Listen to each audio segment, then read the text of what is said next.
Hello everyone. So আজকে আমরা শিখব হচ্ছে স্ট্রাকচারাল ফর্মুলা বা হচ্ছে গাঠনিক সংকেত। এটা শেখার আগে আমাদের কয়েকটা জিনিস জানতে হবে। সেটা হচ্ছে কীরকম বন্ডস হয়। আচ্ছা, একটা যৌগ ধরো তোমার ইয়া লেটস সে বইতেই তো আছে হচ্ছে C3H8, রাইট? C3H8, এটাকে আমি যখন লিখব তখন আমি C', তারপর হচ্ছে এখানে প্রত্যেকটা হাতে একটা করে হাইড্রোজেন দিয়ে দিব, right? Hydrogen, hydrogen, hydrogen, hydrogen, hydrogen, hydrogen, hydrogen, hydrogen. আচ্ছা, তো এই দাগগুলা কি? এটা কখনো মাথায় ঘুরে? আচ্ছা, সো এই দাগগুলো হচ্ছে এক একটা বন্ড। আচ্ছা, প্রত্যেকটা এখানে প্রত্যেকটা যে তিনটা নাম্বার আছে না, এই তিনটা নিজেদের মধ্যে কানেক্টেড। কিভাবে কানেক্টেড? বন্ড দিয়ে। আবার এই আটটা যে হাইড্রোজেন আছে, এই আটটা হাইড্রোজেনের সাথে আরেকটা হাত দিয়ে আরেকটা বন্ড দিয়ে যুক্ত থাকে। সো এখন এই বন্ডগুলো আবার তিন প্রকার হয়। একটা হচ্ছে তোমার সিঙ্গেল বন্ড, একটা লাইন থাকে, এটাকে বলে হচ্ছে সিগমা বন্ড, সিগমা। তারপর হচ্ছে ডাবল বন্ড থাকে, এটাকে বলে হচ্ছে পাই বন্ড। আর আরেকটা আছে ট্রিপল বন্ড, এটার নাম আসলে নাই, সো এটাকে আমরা ট্রিপলই বলি। অর এটাকে আরেকভাবে বলা হয় ওয়ান সিগমা টু পাই, এটা বলা হয়। যে এটা আছে না, দাঁড়াও আমি লাল কালি দিই। এই যে এই মাঝখানেরটা আর এখানে এই ফার্স্ট লাইনটা, এই দুইটা হচ্ছে সিগমা। এটা অ্যাকচুয়ালি তাহলে ওয়ান সিগমা কমা ওয়ান পাই। উপস, ভুল হয়ে গেছে, যাই হোক। সো এখানে যে এটা আছে, এটা হচ্ছে সিগমা বন্ড, এটা হচ্ছে এই মেইন বন্ড, এটা এটাতেও আছে আবার এটাতেও আছে। এটার পাশ দিয়ে হচ্ছে পাই বন্ডসগুলো আছে, এটাই একটা পাই বন্ড আর এটাই হচ্ছে দুইটা।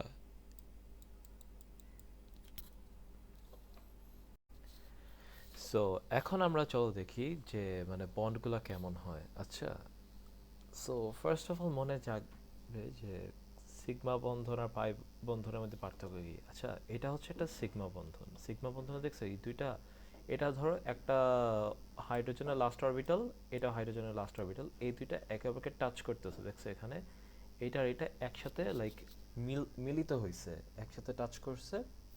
সো এটা হচ্ছে একটা সিগমা বন্ড। আচ্ছা, এটাকে বলে সিগমা বন্ড। আর এটা হচ্ছে সিগমা সাইন, সিগমা সাইন এটা। আচ্ছা, সিম্বল। আর এটা হচ্ছে, এটাকে আরেকটু সিম্পলিফাই করে দিই যে এরকম বড় করে আঁকাটা, এখানে ধরো এই ছবিতে এই ডায়াগ্রামে এই বড় করে আঁকলে অনেক কমপ্লেক্স হবে, এই জন্য আমি এটাকে বেলুনের মতো আঁকছি। আচ্ছা, এরকমও হয়, কোনো সমস্যা নেই, এভাবে করে আঁকা যায়। সো এখানে ধরো আমি একটা কার্বন দিলাম, এখানে একটা কার্বন দিলাম, এই যে এই জিনিসটা দেখতেছো না, এই জিনিসটাকে আমি ডাইরেক্ট এভাবে আঁকতে পারি। এইখানে হচ্ছে ডাইরেক্ট টাচ করছে। আচ্ছা, আর ধর এখানে দুইটা ইলেকট্রন, এখানে দুইটা ইলেকট্রন ঝুলতেছে, এখানেও দুইটা ইলেকট্রন, এখানে দুইটা ইলেকট্রন ঝুলতেছে। আচ্ছা, একসাথে আমি ডাবল বন্ড আর ট্রিপল বন্ড বুঝাই দিচ্ছি। সো এখানে তোমার এইটা হচ্ছে একটা সিগমা বন্ড। আচ্ছা, এটা হচ্ছে একটা সিগমা বন্ড, এই যে ডাইরেক্ট টাচ করতেছে, মানে ডাইরেক্ট শেয়ার করছে। আরেকটা জিনিস মনে রেখো, এটা অনলি কোভ্যালেন্ট। ওকে, এখন ধরো এটা আমরা বুঝলাম এটা হচ্ছে একটা সিগমা, তাইলে এই উপরে বেলুন দুইটা কি? তো এই দুইটা হচ্ছে তোমার ডাইরেক্ট শেয়ার টাচ করে না, বাট এরা একটা বন্ডে আছে। এদের বন্ডটা কি? এদেরকে বলে হচ্ছে পাই বন্ড। আচ্ছা, এটা হচ্ছে পাই বন্ড। সো এটা ডাইরেক্ট টাচ করে না, কিন্তু দূর থেকে একে অপরকে আকর্ষণ করে, অ্যাট্রাক্ট করে। মানে ধরো তুমি কি বলে, বারান্দা থেকে একটা বিড়াল দেখলে, বিড়াল দেখে তুমি বিড়ালকে পস পস পস করে ডাকতেছো, সো তুমি বিড়ালের দিকে অ্যাট্রাক্টেড, বাট তুমি মনে করো বিড়াল তোমার হাতে নাই। সো এটা হচ্ছে একটা মানে সাইড বাই সাইড অ্যাট্রাকশন, এটা একটা পাই বন্ড হয়ে গেল। এই নিচে আরেকটা হইলো, এটা কি হলো তাহলে? এটা হচ্ছে সি ট্রিপল বন্ড সি, এটা একটা পাই। আচ্ছা, এটা একটা পাই, এটা একটা পাই। সো ধরো এই জিনিসটা বাদ, এটা থাকলে কি হইতো? তাহলে হয়ে যেত C double bond C, but C double bond C exactly এরকম না, আর একটু মানে অন্যরকম, but you get the idea. ও এখানে কিন্তু এই যে এইটা আছে না, এটা কিন্তু হাইড্রোজেন। আচ্ছা, সো ইন ট্রুথ কখনো সি ডাবল বন্ড সি এভাবে একা থাকে না। এই যে এই পাই বন্ডটা আছে না, এটা আসছে হচ্ছে এইচ থেকে, H C triple bond H C H, মানে হচ্ছে তোমার ইথাইন, ইথাইন নিল, হ্যাঁ। আচ্ছা, সো এখন কোয়েশ্চেন জাগবে যে এগুলা কেন হয়, রাইট? ওয়াই? এটার অনেকগুলো রিজন আছে।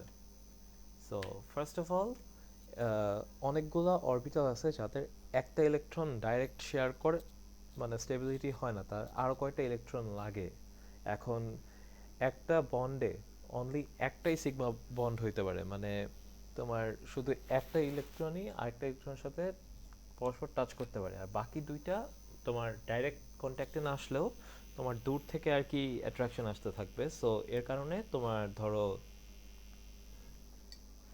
মানে স্টেবিলিটি বাড়বে, আরও স্ট্রং একটা বন্ড হয়।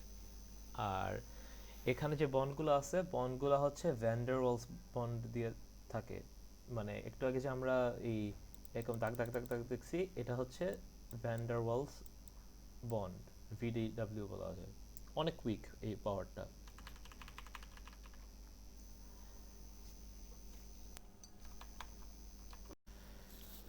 আচ্ছা, এখানে একটা টেবিল আছে, এই টেবিলটা হচ্ছে তোমার পসিবল কি কি বন্ডস হয়।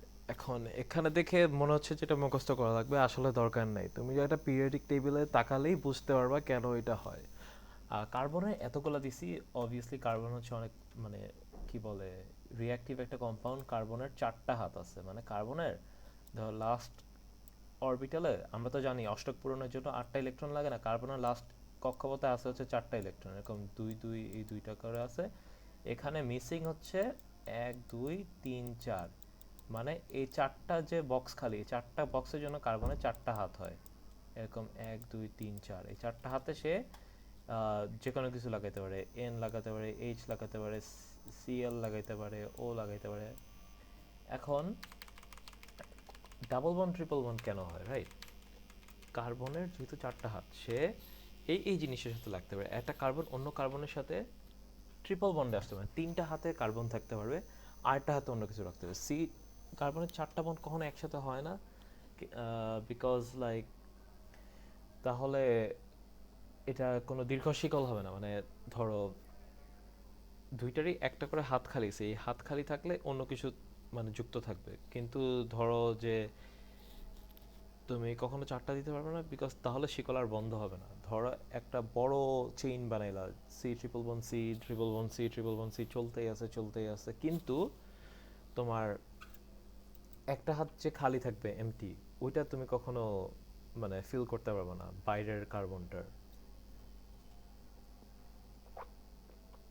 এখন আমরা পিরিয়ডিক টেবিলে যদি দেখি, হাইড্রোজেনের যোজনী 1, ক্লোরিনের যোজনী মানে হ্যালোজেন, হ্যালোজেনের সব যোজনী 1, এটার 4টা বলে এই অনেক ধরনের ভ্যারিয়েশন আছে HCl। এখন অক্সিজেন আর হচ্ছে নাইট্রোজেন, আচ্ছা এটা কি আঁকলাম, হ্যাঁ, অক্সিজেন আর নাইট্রোজেন, এই দুইটার বেলায় একটু কাহিনী হয়ে যায়। এখন নাইট্রোজেনের লাস্ট মানে অরবিটালে মানে 3টা গ্যাপ আছে। আচ্ছা, এই 3টা গ্যাপ থাকার কারণে নাইট্রোজেনের 3টা হাত আছে, এরকম 3টা হাত আছে। অক্সিজেনের আবার লাস্ট অরবিটালে হচ্ছে 2টা ফাঁকা হাত থাকে। সো এই 2টা ফাঁকা হাত থাকার কারণে অক্সিজেনের আবার এরকম 2টা হাত থাকে। এই জন্য কার্বন অক্সিজেনের সাথে সবসময় ডাবল বন্ডে থাকে, নাইট্রোজেনের সাথে থাকে ট্রিপল বন্ডে, আর অক্সিজেন একে অপরের সাথে ডাবল বন্ডে থাকে।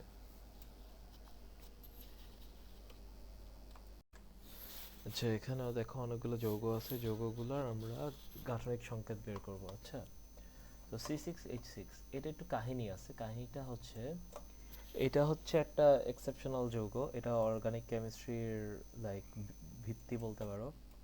এটা হচ্ছে একটা বেনজিন। আচ্ছা, সো এখানে কার্বনগুলা ইন্টারভালে থাকবে, একটা করে ডাবল বন্ড, একটা সিঙ্গেল বন্ড। সো এখানে একটা কার্বন দিই, তারপরে এখানে আবার একটা ডাবল বন্ড, তারপরে সিঙ্গেল বন্ড, আবার একটা ডাবল বন্ড, সিঙ্গেল বন্ড, এরপরে সোজা। সো এটা দেখতে হচ্ছে একটা হেক্সাগনের মতো লাগে।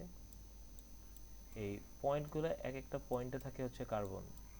সো এটার দেখতে আর কি এরকম হবে, which is this. এটা একটু মাথায় রেখো। H2SO4 এটা আরেকটা মানে ইউনিক যৌগ। আচ্ছা, এখানে সালফার হচ্ছে তোমার কেন্দ্রীয় পরমাণু, বিকজ সালফার এখানে হাইয়েস্ট যোজনী। সো সালফারটা মাঝখানে দিয়ে দিই। এই সাইডে হচ্ছে আমার একটা অক্সিজেন থাকবে, এই সাইডে একটা অক্সিজেন থাকবে। এখানে তুমি ভাবতে পারো যে আমি কেন একটা লাইন দিছি, আমরা তো দেখে আসলাম অক্সিজেনের সবসময় যোজনী 2 বলে 2টা করে হাত থাকবে। এই যে হাইড্রোজেন দেখছো, এই হাইড্রোজেনটা আসবে এখানে, আসলে কি হবে এইচ এইচ। এখন সালফার আর অক্সিজেনের বন্ড এনার্জির থেকে হাইড্রোজেন আর অক্সিজেনের বন্ড এনার্জি বেশি বলে হাইড্রোজেনও অক্সিজেনের সাথে আগে যুক্ত হয়ে এই জিনিসটা করে। এটা হচ্ছে OH মূলক, যৌগমূলক বলে এটাকে, যৌগমূলক। এটা আগে পড়ে আসার কথা। যৌগমূলক হচ্ছে মানে অ্যাকচুয়ালি যৌগ না, বাট যৌগের মতো অ্যাক্ট করে, বিকজ এই দুইটা হচ্ছে তোমার one of the strongest bonds. এই বন্ডগুলো সবার আগে হয়, হয়ে তারপর অন্য বন্ডগুলো হয়। এখন তাহলে বাকি দুইটা অক্সিজেন কই গেল? এই দুইটা হচ্ছে ডাবল বন্ড হয়ে যাবে। এই যে ডাবল বন্ড, এটা হচ্ছে তোমার H2SO4 এর ফর্মুলা। আচ্ছা, তাহলে CH3COOH দেখি। সেম কাহিনী। এখানে প্রথমে হচ্ছে 3টা হাইড্রোজেন এঁকে দিই, এইচ এইচ এইচ। তারপরে দেখছো COOH আছে না, একটু লম্বা করে দিই এটা। এখানে একটা কার্বন দিলাম, এই সাইডে হচ্ছে OH যাবে। অবভিয়াসলি যে OH তো একটু আগে বললাম যে যৌগমূলক। এখন CRO আছে না, CRO আমরা একটু আগে দেখে আসছি, এটা ডাবল বন্ড, তাহলে COOH। এটাকে বলে হচ্ছে ইথানোয়িক অ্যাসিড, HCl, রাইট? এটা সিম্পলি H-Cl। তারপরে CH3CHO, রাইট? এটা হবে হচ্ছে সেম CH3। এটা রাখলাম না, এটা হচ্ছে তোমার ডাইরেক্ট এই যে এটাই। এখানে জাস্ট সি CHO, তো হ্যাঁ এখানে জাস্ট একটা H থাকবে আর উপরে ডাবল বন্ড অক্সিজেন হয়ে যাবে, বিকজ কার্বনের সাথে আগে যুক্ত হয়। বিকজ লাইক কার্বন হচ্ছে, ধরে নাও কার্বন হচ্ছে 12 ভাতারি মৌল। আচ্ছা, সবার সাথে বন্ড করে, সবাইকে আগে কার্বন অ্যাট্রাক্ট করে, তারপর হচ্ছে বাকিদের কাছে যায়। আর ইউরিয়া সার, এটা তোমার চ্যাপ্টার 12-এ আসতে পারে।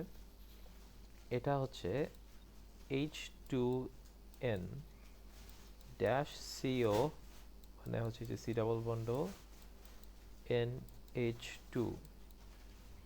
এখন তুমি নাইট্রোজেনের এই দুইটা যে হাইড্রোজেন আছে, তুমি হাইড্রোজেনগুলোকে ভেঙে লিখতে পারো, ইয়োর চয়েস, বাট আমি লিখলাম না। এই যে এন এর সাথে কেন আছে জানো? কারণ কার্বন আর হাইড্রোজেনের এনার্জির থেকে কার্বন আর নাইট্রোজেন এনার্জি মানে অ্যাট্রাকশন বেশি হয়। সো নাইট্রোজেন যেহেতু কার্বনের আরও কাছাকাছি একটা যৌগ মানে মৌল, এই জন্যে হচ্ছে তোমার আগে আহ, মানে নাইট্রোজেনের কাছে যাবে, তারপর হাইড্রোজেনের কাছে যায়। এই জন্য হাইড্রোজেনের সাথে এখানে বন্ড না করে নাইট্রোজেনের সাথে করছে। সো দ্যাটস প্রিটি মাচ ইট, এর থেকে বেশি কিছু নাই। আনফর্চুনেটলি সবচেয়ে দুঃখের বিষয় হচ্ছে এটা তোমার পরীক্ষায় আসবে না, তোমার পরীক্ষায় আসবে পরের পার্টটা, বাট এটা তুমি শিখে গেলে তোমার কলেজ লাইফে অনেক সুবিধা হবে।